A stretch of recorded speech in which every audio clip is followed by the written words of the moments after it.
Good morning সবাইকে, মানিস ব্লগে তোমাদের আরও একবার ওয়েলকাম। তো সবাইকে জানাই শুভ নববর্ষের প্রীতি ও শুভেচ্ছা, বড়দের প্রণাম আর ছোটদের ভালোবাসা। এটা হলো সেদিনকের ভিডিও, যেদিনকে নববর্ষ ছিল। আর সেদিনকে সকালে উঠে অনেক কাজ টাজ করার পরে এখন যখন খাচ্ছি তখন বাজে কিন্তু অনেকটাই 10:30 বেজে গেছে। পরীর সমস্ত রান্না করে পরীকে খাইয়ে এখন আমি খাচ্ছি।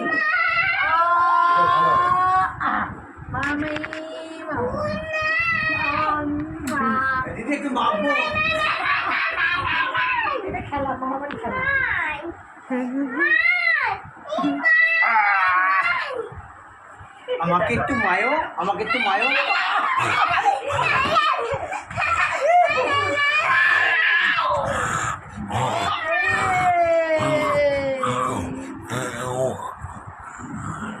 আমাকে একটু মায়ো, মায়ো, আমাকে একটু মায়ো, আমাকে একটু মায়ো। এমা ল্যান্ড তুই, এ ল্যান্ড তুই। দিদি তুমি ল্যান্ড তুই। কি মা ল্যান্ড তুই কেন? জামা কই, প্যান্ট কই? প্যান্ট নেই।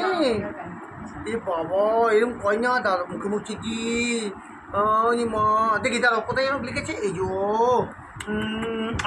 তো নববর্ষের দিন যেহেতু মঙ্গলবার ছিল, আর মঙ্গলবার আমার শ্বশুরবাড়িতে নিরামিষ খাওয়া হয়, তার জন্য সমস্ত কিছুই নিরামিষ রান্না হয়েছিল ধোকার ডালনা, পনির, পটল দিয়ে একটা পোস্ত, টকের ডাল।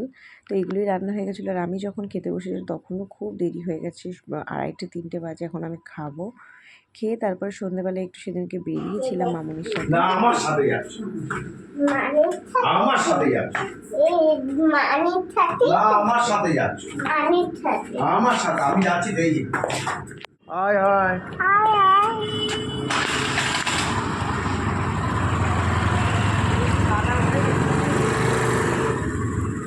আচ্ছা তেল অভ্যাস নেই তো, ওর জন্য মানে অস্বস্তি। এক একজন 3জন 4জনকে নিয়ে চালায়, কিছুই না, এটা অভ্যাসের ইয়ে। কিন্তু চালাতে চালাতে এমন হয়েছে না। তো আমরা পয়লা কোথায় যাই,